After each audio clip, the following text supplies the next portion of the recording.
Assalamualaikum warahmatullahi wabarakatuh. Waalaikumsalam warahmatullahi wabarakatuh. Yang celakanya lagi, lahirlah budaya jilat menjilat, upeti dan lain sebagainya asal tujuan bisa tercapai. Sementara itu yang miskin ingin cepat menjadi kaya, sedang yang kaya ingin menjadi lebih kaya lagi. Kalau boleh tidak hanya sekedar dia saja yang kaya, anaknya harus kaya, cucunya tidak boleh miskin dan kere, bahkan cucu daripada cucunya pun harus jadi orang-orang kaya. Ini keinginan yang wajar. Setiap orang tua tentu tidak ingin meninggalkan anak cucunya dalam keadaan miskin dan terlunta-lunta. Yang tidak wajar kalau keinginan itu membuat orang lalu menghalalkan segala macam cara, menyalahgunakan fasilitas yang dimilikinya, apalagi kalau dia berada dalam satu posisi di mana seharusnya dia memberikan contoh dan keteladanan. Maka akibatnya timbullah krisis wibawa, yang dari krisis wibawa ini mengendorlah disiplin. Sesungguhnya orang lalai, orang tidak mau berdisiplin karena di mukanya, di matanya, dalam pandangannya tidak ada lagi orang yang dianggapnya berwibawa. Dan wibawa itu hilang oleh karena orang merasa tidak ada keteladanan yang patut dijadikan contoh dalam kehidupannya. Inilah sesuatu yang kurang dirasakan di zaman kita sekarang ini. Bukan kurangnya teori, bukan kurangnya segala macam kaedah dan dalil, tetapi yang kita rasakan sekarang ini kurangnya contoh dan keteladanan dari orang-orang yang seharusnya memberikan contoh dan keteladanan itu. Berangkat dari sejarah dan kehidupan Rasulullah sallallahu alaihi wasallam, keberhasilan yang beliau peroleh, salah satu dasar utamanya ialah satunya kata dan perbuatan. Tidak bermental ganda, tidak bermain minyak di atas air, tidak menggunting dalam lipatan. Lidahnya adalah hatinya, ucapannya adalah perbuatannya, dan apa yang beliau ajarkan kepada orang lain, beliaulah pelaksana pertamanya. Saudara-saudara kaum muslimin rahimakumullah. Sementara itu pada sisi lain, yang miskin ingin cepat menjadi kaya, maka ia terjebak dalam prinsip tujuan menghalalkan cara apapun saja dilaksanakan asal dia bisa segera menjadi kaya. Maka salah satu jalan yang banyak dilaksanakan orang untuk mencapai kekayaan tanpa harus peras keringat dan banting tulang seperti umumnya orang adalah melalui satu jenis permainan yang umumnya kita kenal dengan nama judi. Ada dua bentuk dan pola daripada judi. Walaupun seiring dengan kemajuan ilmu pengetahuan dan teknologi canggih, peradaban manusia semakin tinggi, maka jenis macam judi yang dimainkan oleh manusia ikut-ikut menjadi canggih. Tetapi pada umumnya ada dua jenis macam judi itu. Pertama, ada judi yang dilakukan secara langsung, dalam arti seorang petaruh berhadapan dengan bandar atau orang berhadapan dengan orang. Dari judi yang dilaksanakan secara langsung ini, efek negatif yang segera bisa kita lihat dengan nyata. Pertama, timbulnya rasa dendam dan permusuhan. Walaupun orang nampak duduk berhadap-hadapan, walaupun kelihatannya mereka tertawa satu sama lain, tapi yakinlah itu cuma sekedar kulit saja. Pikiran yang ada dalam benak tiap-tiap orang yang terlibat dalam perjudian tidak lain ialah bagaimana saya bisa mengalahkan lawan main saya. Akibatnya tentu bisa kita pastikan akan timbullah dendam dan permusuhan bagi yang kalah, akan timbullah rasa sombong dan menganggap remeh orang lain bagi yang menang. Yang kedua, lalainya orang kepada apa yang menjadi tanggung jawab dan kewajibannya. Orang bisa lupa kepada anak dan istri. Kalau kepada anak dan istri saja sudah bisa lupa, apalagi kepada yang lain. Sebab anak dan istri memang merupakan bagian daripada kehidupan kita. Konon lagi saudara, konon lagi keluarga yang lain, anak istri saja bisa terlupakan oleh penyakit dan permainan yang bernama judi ini. Yang ketiga, hilangnya rasa sayang kepada harta. Harta yang didapatnya dengan peras keringat dan banting tulang. Mungkin pergi pagi dan pulang sore. Setibanya dia di meja judi, apalagi uang tadi sudah bertukar dengan dalam bentuk koin, maka rasa sayang kepada harta itu tidak akan pernah ada lagi. Tetapi saudara-saudara, bagaimanapun juga, judi dalam artian langsung semacam ini hanya melibatkan orang-orang tertentu. Artinya selektif. Ada judi yang lebih berbahaya daripada jenis ini, perjudian massal. Taruhlah roulette dan kasino itu judi. Tetapi judi jenis roulette dan kasino ini bahayanya hanya untuk orang-orang tertentu yang memang sudah mapan, kelompok elit. Masa iya bocah angon di kampung main roulette? Apa ia yang tinggal di pinggir kali kenal kasino? Ya entahlah kalau kasino Prambos ya. Dari judi massal semacam ini lahirlah penyakit yang dinamakan tulul amal. Tulul amal, orang yang terlalu panjang angan-angan. Bukan tidak boleh orang bercita-cita, sebab cita-cita itu perlu. Katanya manusia tidak makan masih bisa hidup 1 bulan lebih. Manusia tidak minum masih bisa hidup 3 hari lebih.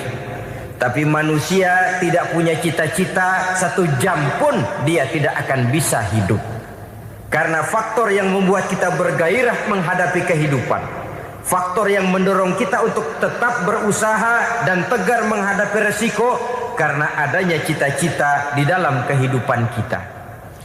Tetapi cita-cita tanpa direalisir dengan usaha, cita-cita yang tidak berangkat dari kemampuan yang ada, pada akhirnya hanya akan merupakan cita-cita yang mengawang, tidak akan terwujud dalam kenyataan, dan akan membentuk manusia menjadi orang yang tulul amal, panjang angan-angan, terlalu muluk keinginan, tidak berangkat dari kemampuan dan kesanggupan yang ada pada dirinya sendiri. Maka penyakit inilah yang telah menghasilkan dan melahirkan penghayal-penghayal kelas berat, tukang-tukang ngelamun kelas tinggi yang hidup di angkasa luar. Dan sejarah belum pernah mencatat ada orang menjadi kaya karena judi, itu belum pernah. Saudara lihat saja orang kaya yang namanya Adnan Khashoggi, orang kaya yang namanya Henry Ford, orang kaya yang namanya Aristotle Onassis, orang kaya yang namanya David Rockefeller. Itu seluruhnya menjadi kaya bukan karena mereka terlibat dalam perjudian, tapi karena kerja keras, peras keringat, banting tulang. Dan itu dimulai sejak mereka masih remaja. Sehingga banyak orang besar yang mulai pekerjaannya dengan menjual koran. Artinya berangkat dari A.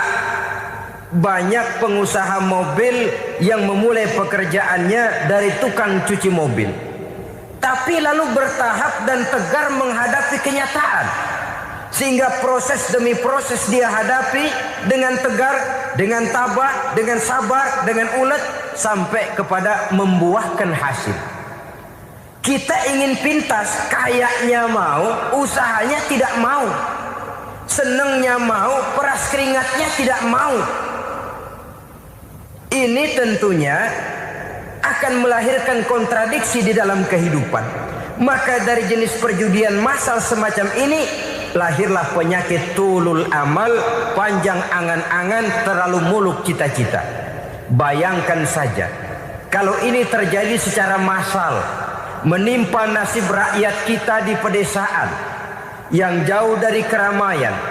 Tiap hari mereka dinina-bobokkan oleh gambaran tentang akan diperolehnya uang dalam jumlah yang banyak, dengan angka 0 yang berentet. Tiap hari mereka melihat angka-angka itu. Mereka lambat laun akan terseret dalam arus tulul amal ini. Panjang angan-angan, muluk cita-cita hanya dengan mengandalkan meja perjudian. Akibatnya timbul penyakit yang kedua, yang ketiga, yaitu malas berusaha. Orang kalau sudah terlalu asik berkhayal, menghitung bintang di langit, malas berusaha. Kalau ada temannya kerja jadi buruh kasar, bawa hasil yang merupakan jeripaya dan peras keringat dia, 1 minggu bergaji 10-15 ribu, diketawain. Apaan gaji lu 10 ribu 15 ribu? Entar gua nih kalau ketembus 100 juta entar.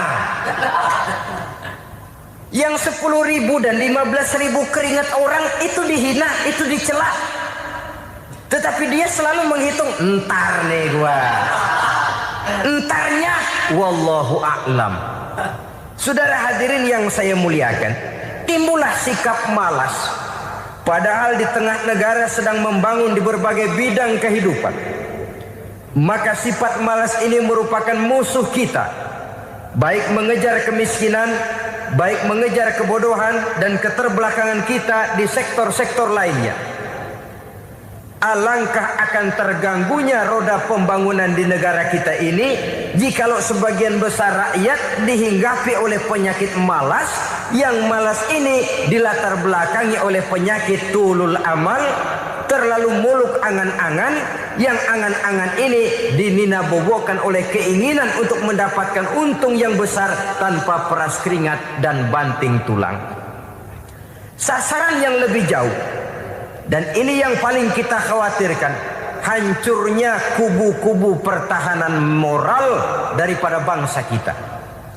Kita sependapat bahwa lebih penting daripada membangun jembatan adalah membangun manusia yang membangun jembatan.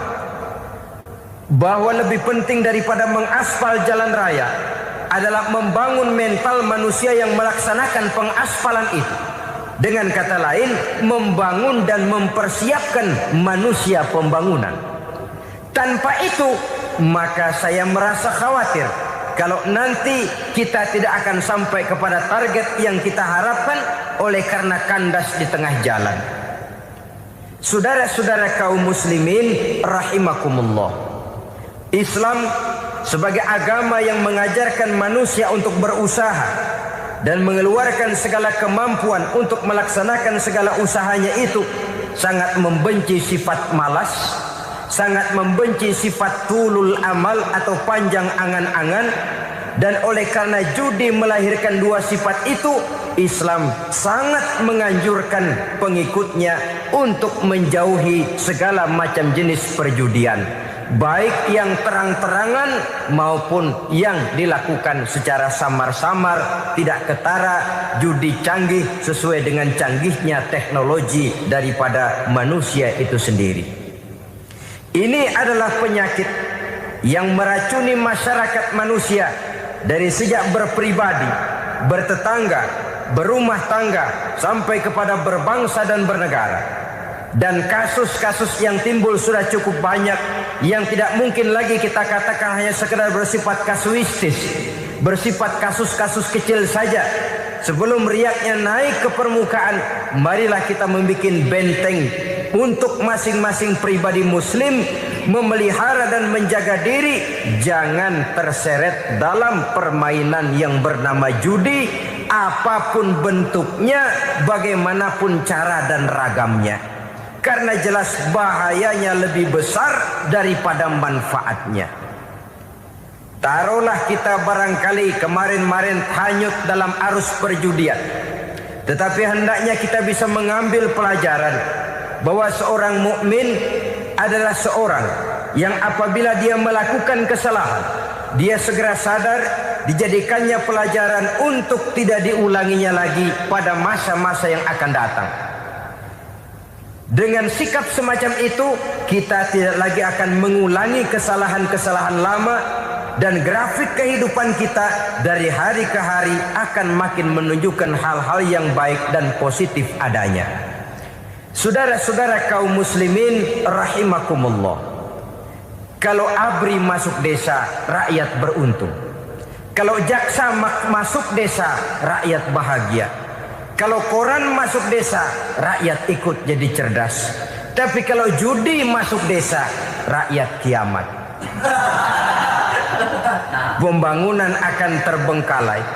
Roda perekonomian akan lesu. Karena mestinya orang membelanjakan uang untuk sesuatu yang dia perlukan, akhirnya dia belanjakan untuk sesuatu yang dia tidak perlukan, karena gambaran, khayalan akan mendapat keuntungan yang jauh lebih besar lagi. Padahal istilah orang-orang tua kita dulu, lebih baik makan singkong betulan daripada makan roti ngimpi. Artinya uang yang 1.000-2.000 rupiah itu lebih baik dibelikan beras, dimasak, makan bersama anak dan istri, terasa nikmat dan halalnya, ketimbang beli kertas lalu ngelamun, menghayal, menghitung yang bukan-bukan. Itu kertas dibolak madep ulon, dibolak madep mudik, diputar sana, diputar sini, akhirnya palanya ikut muter. Kira-kira apa yang cocok? Masih belum puas, kertas dilihat, orang gila ditanyain. Sudah tahu waras, orang gila yang ditanya. Masih belum puas, nanya orang gila, tidur di kuburan. Allahu Akbar. Padahal di rumahnya tempat tidurnya empuk, anget, nggak ada nyamuk. Kuburan, tidur di kuburan. Dampak negatif yang semacam ini pada gilirannya mau atau tidak mau akan menyeberang kepada garis akidah, membahayakan dan mengancam nilai-nilai tauhid yang kita miliki. Sudah kertas dibolak-balik, tidak puas, orang gila ditanya. Orang gila ditanya belum maram, tidur di kuburan. Barangkali ada bisikan. Saudara hadirin yang saya muliakan, memang walaupun wahyu sudah berhenti, tapi Allah masih memberikan ilham kepada hamba-hambanya yang dikehendakinya. Tetapi ilham itu bentuknya positif. Kalau saudara pagi-pagi berniat, tahu-tahu datang pikiran nanti malam mau ngaji, itu namanya ilham. Kalau saudara sedang merenung, tahu-tahu datang pikiran, saya mau sedekah, itu namanya ilham, bentuknya positif. Tapi kalau ngelamun, tahu-tahu datang pikiran, nomor sekian pasang, itu bukan ilham, itu belis. Saudara hadirin yang saya muliakan, tidak puas tidur di kuburan, cari yang lebih paten lagi, dukun ditanya. Nah, saya ingin menuduhkan persoalan. Apa tidak boleh orang ziarah kubur? Apa tidak boleh orang pergi ke dukun? Ini dalam kaitannya dengan judi, karena ini penyakit yang sudah merajalela, mewabah di kalangan masyarakat kita di lapisan yang bawah ini. Saudara hadirin yang saya muliakan, ziarah kubur bukan saja boleh, malah dianjurkan oleh Nabi. Tetapi ziarah kubur yang dianjurkan oleh Nabi itu dengan tujuan pertama, agar orang ingat kepada mati. Kafa bil mauti wa'izah, kata Nabi. Cukup dengan mengingat mati menjadi pelajaran bagi kamu semua. Maka etikanya diajarkan, kalau saudara ziarah kubur, sampai di depan pintu kubur itu kan, Assalamualaikum ya ahlal kubur wa inna insyaallahu bikum lahikun. Kami satu saat insya Allah pasti akan menyusul kamu. Kalau kamu sekarang berbaring di sini, satu saat kami akan berbaring di sini. Ziarah kubur mengingatkan orang kepada mati. Orang yang ingat kepada mati, gaya hidupnya lain dengan orang yang tidak ingat mati. Nah, orang kalau nggak ingat mati, gaya hidupnya nggak terkontrol. Kalau dia berkuasa, Fir'aun. Itu nggak ingat mati. Kalau dia kaya, Korun. Sudah gambarannya nggak merupakan gambaran-gambaran yang baik. Orang yang ingat mati, dia berkuasa, dia berlaku adil. Satu saat saya akan mati dan ini akan dimintakan pertanggungan jawab. Orang kaya ingat mati, dia akan jadi pemurah. Kenapa? Kalau saya diberikan ilmu, pertanyaan akhirat cuma satu, ilmumu kau amalkan untuk apa? Kalau saya diberikan umur panjang, pertanyaan akhirat cuma satu, umurmu kau habiskan di mana? Tapi jikalau saya diberikan harta, pertanyaan akhirat ada dua. Hartamu kau dapat dari mana, kau belanjakan kemana? Depannya ditanya, belakangnya ditanya. Dapat dari mana, dibelanjain kemana? Sebab dua-duanya berkaitan dengan kegiatan. Kadang-kadang dapatnya dari jalan yang baik, tapi keluarnya ke tempat yang tidak baik, itu pun tidak betul. Atau dapatnya dari yang tidak baik tapi dibelanjakan untuk yang baik, itu pun tidak bisa diterima. Oleh karenanya, dengan mengingat mati, gaya hidup seseorang jadi terkontrol karenanya. Yang kedua, dianjurkan kita untuk berziarah kubur itu mendoakan orang-orang yang sudah meninggal. Mal mayyitu fi qabrihi illa kal gharikil mutaghawis, kata Nabi. Orang yang sudah meninggal itu di alam barzahnya adalah seperti orang yang tenggelam di lautan, menunggu doa dari keluarganya yang masih hidup. Apakah itu anaknya, kemenakannya, cucunya, dan lain sebagainya. Adapun yang kalau kita ziarahi itu kuburnya orang-orang yang kita tahu merupakan orang soleh, orang yang berjiwa bersih, yang kita kenal ketakwaannya kepada Allah Subhanahu wa taala, tidak ada salahnya kita bertabarruk, asal jangan dengan satu keyakinan bahwa dia secara mandiri bisa mendoakan kita. Dia hanya bisa melakukan itu hanya dengan izin Allah. Nah, umumnya orang kalau sudah ziarah ke kubur-kubur keramat itu Allahnya kelupaan. Itu yang dikhawatirkan merusak dan mengganggu akidah. Sehingga di awal-awal perkembangan Islam, Nabi pernah melarang orang ziarah kubur itu. Ini bisa kita simak dari hadis, kuntu nahaitukum an ziyaratil qabri fazuruha. Dahulu aku pernah melarang kamu untuk ziarah kubur. Adapun sekarang kalau mau ziarah, ziarahlah kamu. Kata-kata dulu aku pernah melarang kamu itu menggambarkan bahwa pada permulaan perkembangan Islam, nilai keimanan para sahabat masih rapuh, masih lemah, masih memerlukan pembinaan. Sehingga kalau mereka sering ke kubur, dikhawatirkan mereka minta kepada kubur. Nah, tetapi tatkala nilai keimanannya sudah mapan, sudah kuat, kata Rasul, fazuruha. Adapun sekarang kalau mau pergi berziarah, ziarahlah kamu.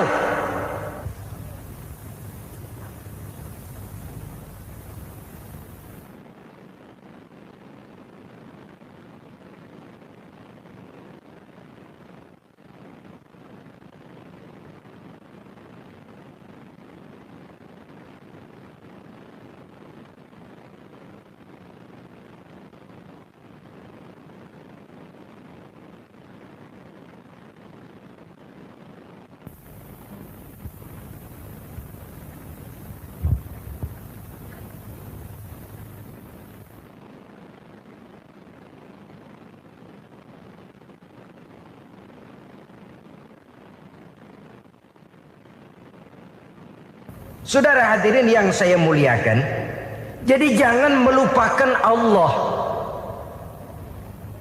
Saya bisa saja berkata, kalau saya misalnya pakai cincin, lalu saya bilang, saya sejak pakai cincin ini, jangan anak gadis, nenek-nenek ngelihat saya lemes. Atau sejak pakai cincin ini dagangan laris bener. Cincin itu yang menggelincirkan akidah. Untuk tidak tergelincir, orang harus tidak melupakan Allah. Dia bisa berkata, alhamdulillah Allah memberikan keistimewaan kepada batu cincin saya. Batu batu cincinnya tidak apa-apa. Allah yang memberikan keistimewaan. Ini dalam bentuk yang langsung. Dalam bentuk yang tidak langsung kita bisa lihat, misalnya kalau petani ditanya, oh ini bisa panen besar ini rahasianya apa Pak? Oh, pupuk urea. Pupuk urea. Nah, Allah nomor 16. Seorang petani yang baik keimanannya, dia akan berkata, kami bisa panen besar karena izin Allah. Lah kalau pupuknya mah pakai pupuk urea, izin Allahnya dulu, baru kemudian pupuknya nyusul. Jadi sebenarnya bukan cuma pergi ke dukun yang bisa merusak keimanan, pergi ke dokter juga bisa loh merusak keimanan. Kalau berkeyakinan bahwa dokter itulah yang memberikan sembuh, kenapa akidah saudara tidak tergelincir karenanya? Dokter hanya memberikan obat dan resep, sembuh itu datangnya dari Allah. Ini yang diungkapkan lewat lisan Nabi Ibrahim alaihissalam, wa iza maridtu fahuwa yashfini. Apabila aku sakit, dialah Allah yang memberikan sembuh. Memberikan sembuh. Jangan juga menyalahartikan ayat ini. Ada ayat begini sakit terus nekat. Udah nggak usah berobat dah, memang penyakit dari Tuhan. Ntar waktunya baik ya baik dah. Udah ampek terus dah. Orang yang berobat saja belum tentu sembuh, apalagi yang tidak berobat. Sama juga orang nggak sembahyang kita ajakin ngotot, lu juga yang sembahyang belum tentu masuk surga katanya. Lah yang sembahyang belum tentu masuk surga, bagaimana cengoran lu yang nggak sembahyang?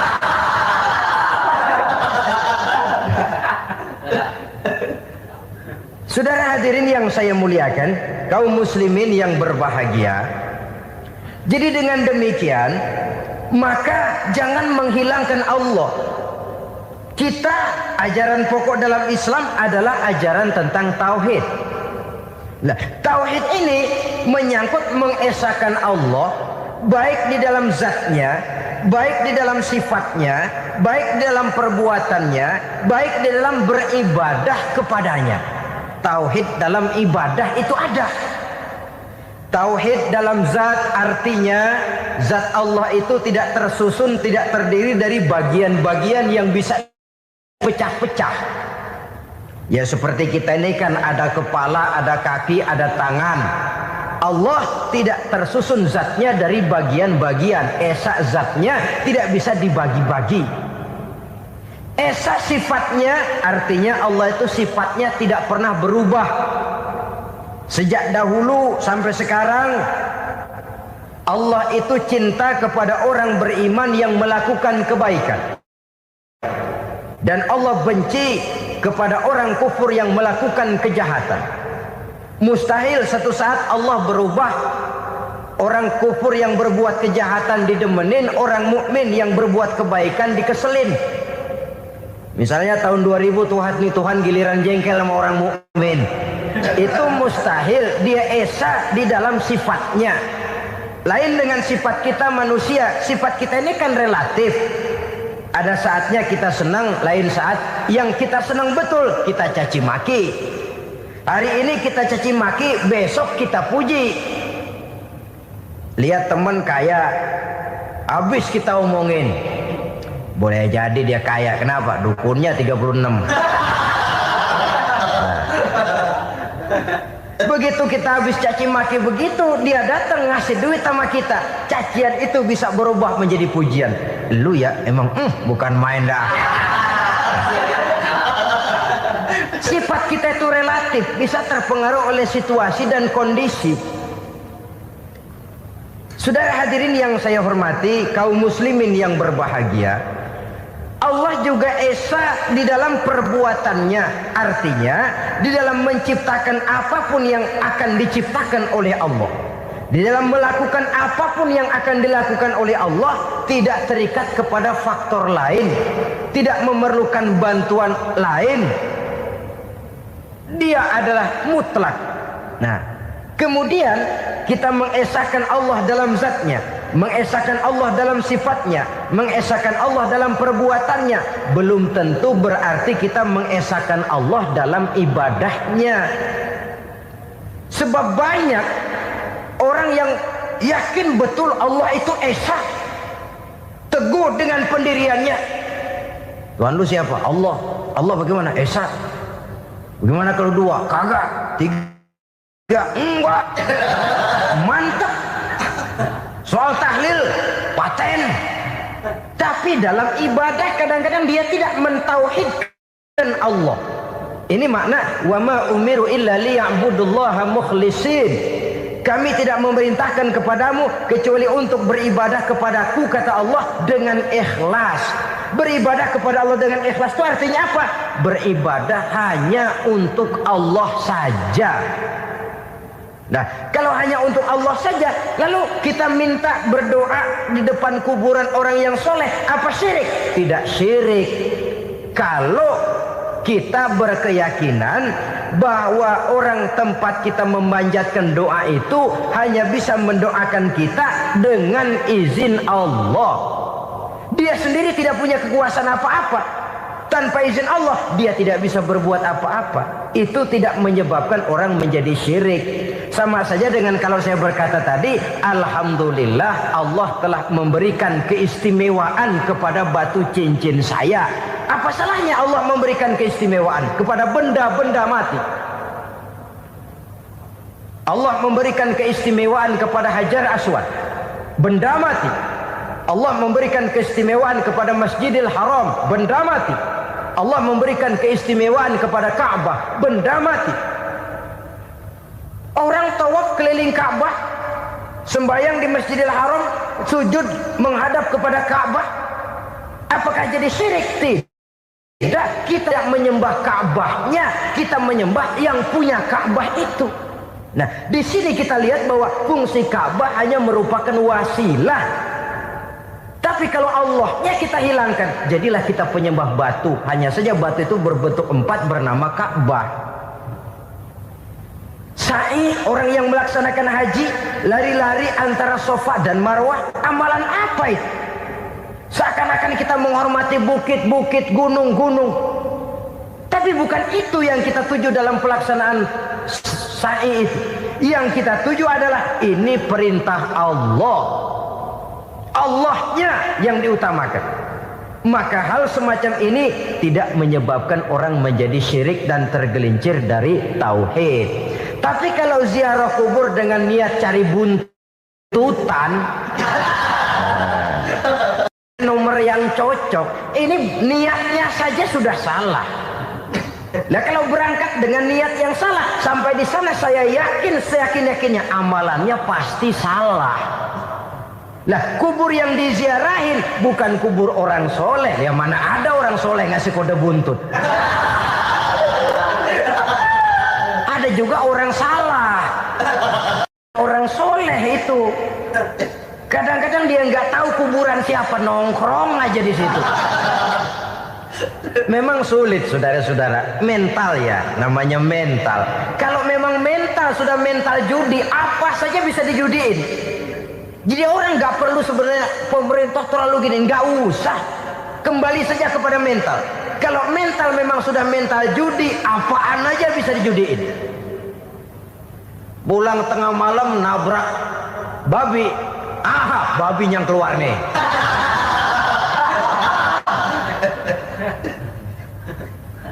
Mobil lewat nomornya bisa dijudiin. Bajai lewat bajai bisa dijudiin. Mental. Kalau memang mental sudah mental judi, apapun saja bisa dijudikan.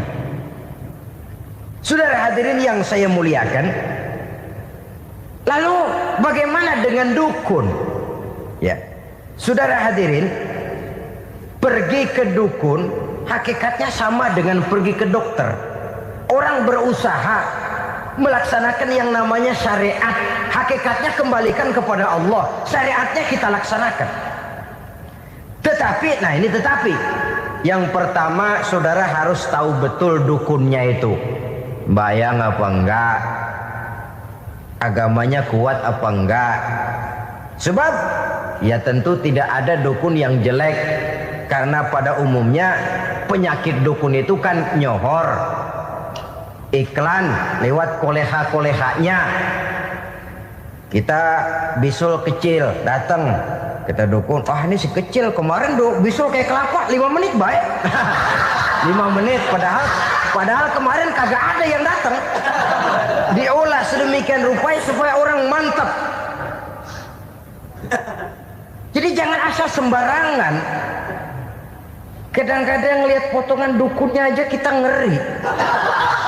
Mukanya sudah klemot, nggak pernah tersentuh air wudhu. Jangankan air wudhu, mandi aja jarang. Yang kayak begini yang dipegang mati-matian, yang dipercayai habis-habisan, akan kita kemanakan tauhid kita ini? Apalagi kalau perginya sudah dengan niat mencari nomor yang jitu. Itu saya katakan lagi tadi, berangkat saja sudah dengan niat yang salah. Orang berusaha silahkan. Sama juga kita ke dokter. Oleh dokter kan setelah diperiksa penyakit kita, lalu dianalisa, oh ini penyakitnya ini. Kemudian diberikan obat. Lah, obat itu kan tentu ada aturan minumnya tuh. Yang kapsul ini sehari 3 kali, yang tablet ini sehari 2 kali. Kalau kita minumnya kelebihan, overdosis namanya. Saking pengen cepet baik, sekali minum 10 tablet. Ya memang nggak sakit-sakit lagi, tapi nggak hidup sudah. Habis. Kita pun dalam melaksanakan amalan hidup beragama begitu. Saudara datang kepada kiai, orang-orang soleh, meminta amalan, wiridan, itu jangan sampai overdosis. Tidak sesuai dengan kemampuan pribadi. Wong masih SD sudah minta matematika kelas SMP, celeng. Baru SMP sudah minta diajarkan filsafat kelas perguruan tinggi, semaput. Kenapa? Daya tampungnya nggak kuat. Emang ukuran secangkir, minta di sini seember, ya luber.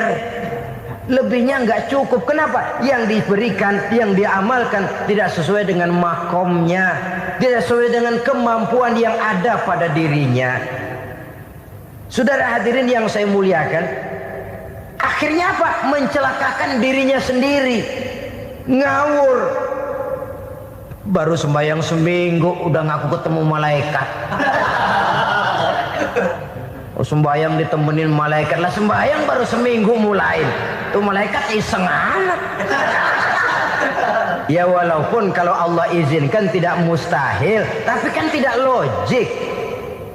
Orang yang melaksanakan ibadah puluhan tahun memerlukan riyadhah dan latihan, khusyuk dan tawadhu, penuh tazallul, merendahkan diri di hadapan Allah, belum tentu mendapat karunia yang semacam itu.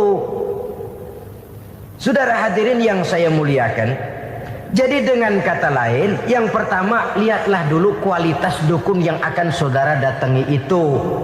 Ini kualitas black apa kualitas white?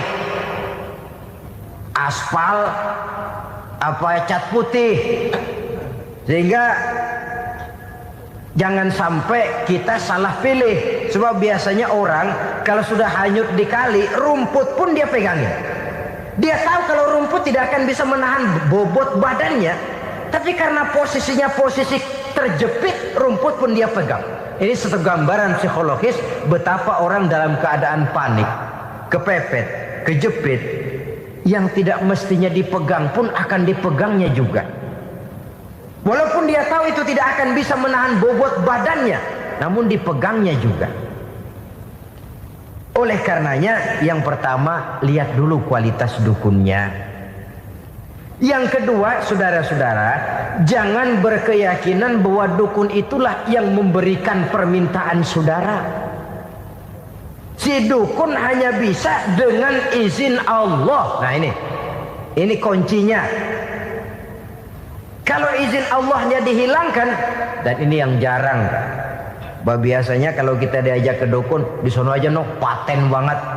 Abah ano, abah ini, abah ano, abah-abah. Lah, lalu pikiran kita kan terfokus. Dikala itulah kita mulai menyampingkan Allah. Di situ yang dikhawatirkan nilai tauhid kita jadi tergoyah karenanya. Bahwa orang yang kita datangi, yang kita kenal kesolehan dan ketakwaannya hanya bisa memberikan pertolongan dengan izin Allah. Dengan izin Allah dia doakan kita dan doanya kabul. Dengan izin Allah dia penuhi hajat kita dan hajat kita jadi terlaksana, jadi kenyataan dengan izin Allah. Sebab Allah itu memberikan keistimewaan. Ada waktu istimewa, ada tempat istimewa, ada jam istimewa. Kenapa sih sedekah hari Jumat dengan sedekah hari Kamis pahalanya kok lebih besar hari Jumat? Karena itu waktu istimewa. Kenapa untuk sembahyang sunnah dianjurkan sepertiga malam yang terakhir? Karena itu waktu istimewa. Kenapa doa di Multazam, di dekat Hajar Aswad, di Hijr Ismail, di Raudhah dikabulkan Allah? Karena itu tempat istimewa. Memang kadang-kadang ada orang berkata, kalau mau berdoa kenapa mesti di kuburan wali? Di rumah juga berdoa, Tuhan dengar. Betul, Tuhan dengar, bahkan tidak berdoa pun Allah tahu isi hati kita. Tapi soal dikabulkan atau tidak itu hak Allah. Dan Allah memberikan fasilitas kepada tempat-tempat tertentu dan istimewa. Dan itu diajarkan oleh Nabi.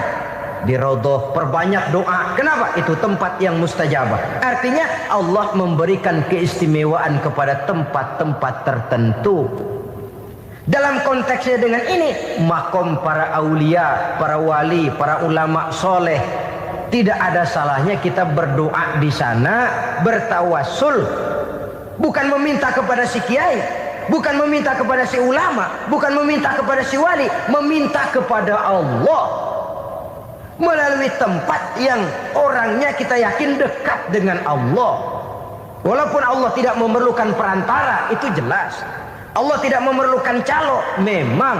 Tapi Allah menyediakan waktu dan tempat-tempat istimewa.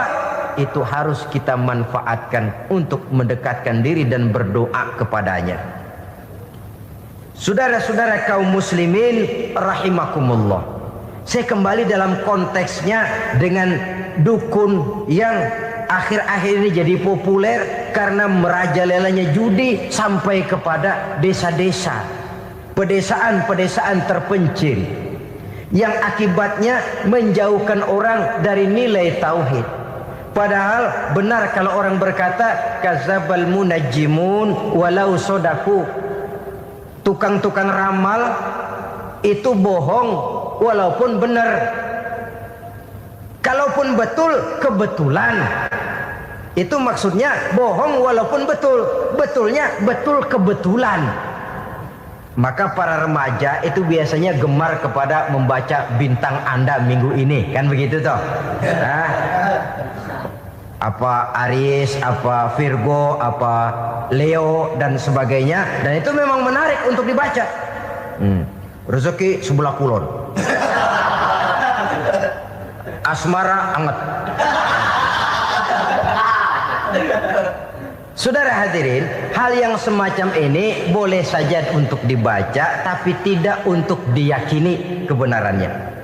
Boleh saja untuk dibaca, tapi tidak untuk diyakini kebenarannya. Karena meyakini kebenarannya sama saja dengan mendahului Allah. Dan itu bisa menggelincirkan nilai-nilai tauhid kita. Tauhid dalam ibadah saya katakan tadi, menyembah hanya kepada Allah, bermohon hanya kepada Allah dengan menggunakan fasilitas-fasilitas yang disediakan oleh Allah, baik berupa waktu maupun tempat-tempat tertentu. Dan orang-orang, ya, kalau waktu dan tempat saja ada yang diberikan keistimewaan oleh Allah, padahal tempat itu benda mati, apalagi manusia yang merupakan makhluk hidup. Saudara hadirin yang saya muliakan, saudara-saudara kaum muslimin yang berbahagia, sehingga dengan demikian kita tetap menjaga nilai-nilai akidah. Dan dengan ini syariat kita laksanakan tanpa membuang hakikat. Sebab hakikat tanpa syariat itu kosong. Syariat tanpa hakikat juga tidak ada tujuan. Yang penting hati bersih, nggak sembahyang nggak apa-apa. Mana bisa begitu, Mas? Kalau memang hati bersih nggak usah sembahyang nggak apa-apa. Nabi Muhammad dulu berhenti dong sembahyang. Sebab beliau orang yang hatinya paling bersih. Nah, orang yang hatinya paling bersih saja sembahyang yang nggak berhenti, masa kita lalu mau berhenti? Yang penting kan kita bisa dekat dengan Allah melalui perasaan, banyak-banyak ingat. Apa itu sembahyang? Macam-macam. Itu hakikat saja tanpa syariat ya tidak bisa. Syariat saja tanpa hakikat juga gerak lahir yang tanpa roh namanya. Kita melakukan sholat tapi kita tidak tahu untuk apa kita sholat dan kenapa kita sholat dan siapa yang kita sembah di dalam kita sholat. Sehingga dengan demikian keduanya tidak bisa terpisahkan satu sama lain. Seperti halnya kulit dan isi. Barangkali pernah saya ingatkan, kulit penting, isi pun juga penting. Hakikat penting, syariat juga penting. Dan kita jangan salah mengartikan terjebak dalam ucapan-ucapan yang masih memerlukan penafsiran. Sehingga lalu kita cenderung mendiskreditkan dan menjelekkan para wali.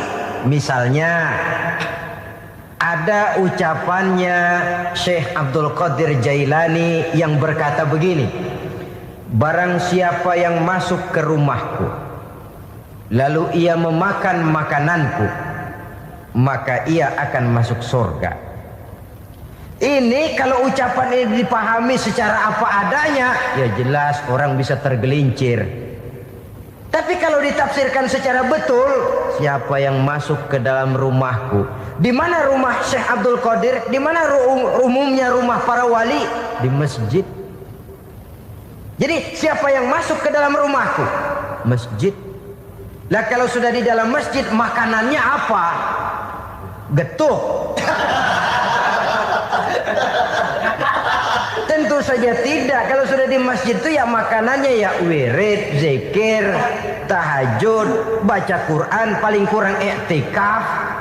Jadi siapa yang masuk ke masjid lalu dia sujud, wirid, zikir, ya jelas saja surga. Jangan membaca ucapan ini lantas rame-rame nyari bekas rumah Syekh Abdul Qadir. Rame-rame masuk ya rumah kecil. Saudara hadirin, kita terlalu terpaku kepada materi ucapan dan melupakan filsafat daripada ucapan itu sendiri. Dalam kondisi yang sedemikian sangat boleh jadi orang lalu tergelincir karenanya. Oleh karena itulah saudara-saudara, saya kembali kepada satu prinsip, bahwa sebenarnya dengan tidak perlu menyalahkan pihak-pihak lain, mari kita kembali kepada sikap mental kita sebagai muslim. Kalau mental memang sudah mental penjudi, apapun bisa dijudikan. Tapi kalau mental itu tidak ada, walaupun di kiri kanan dan depan belakang banyak dibuka tempat-tempat perjudian, saya yakin kita akan mampu menahan dan menjaga diri. Sikap mental inilah yang memerlukan pembinaan dari kita semua. Sehingga dengan demikian kita akan menjadi pribadi-pribadi yang bisa bertahan dari segala gempuran-gempuran yang datang dari luar karena adanya prinsip ketahanan mental itu tadi. Sekali lagi saya ingatkan bahwa judi selamanya tidak akan pernah mendatangkan kebahagiaan. Judi tidak akan membuat orang menjadi kaya. Judi tidak akan membuat orang makin akrab berteman dan bersaudara. Yang jelas judi melahirkan permusuhan dan dendam, membangkitkan rasa malas, memulukan angan-angan tanpa mau peras keringat dan banting tulang, melalaikan orang dari tanggung jawab dan kewajibannya, membuat ia lupa kepada anak, istri dan seluruh keluarganya, dan pada akhirnya dia akan terjebak dalam satu permainan yang makin menjauhkan dia dari proses kesadarannya sebagai manusia. Sebagai uraian penutup, marilah kita renungi firman Allah dalam Al-Baqarah ayat 208. A'udzubillahi minasyaitonirrajim. Ya ayyuhalladzina amanu dukhulu fis silmi kafah wa la tattabi'u khutuwati syaitan innahu lakum aduwwum mubin. Hai orang-orang yang beriman, masuklah kamu ke dalam keselamatan. Masuklah kamu ke dalam Islam secara keseluruhan. Jangan kamu mengikuti jejak-jejak setan, karena setan adalah musuhmu yang nyata dan jelas. Judi termasuk jejak-jejak yang ditinggalkan oleh setan untuk diikuti oleh kita, agar kita mendapatkan kesengsaraan baik di dunia, lebih-lebih di akhirat nanti. Semoga Allah selamatkan kita, Allah selamatkan seluruh bangsa kita dari penyakit-penyakit judi yang melahirkan efek-efek negatif dalam kehidupan. Terima kasih atas perhatian saudara. Mohon maaf atas segala kekurangan. Usikum wa nafsi bitaqwallah. Wassalamualaikum warahmatullahi wabarakatuh. Waalaikumsalam.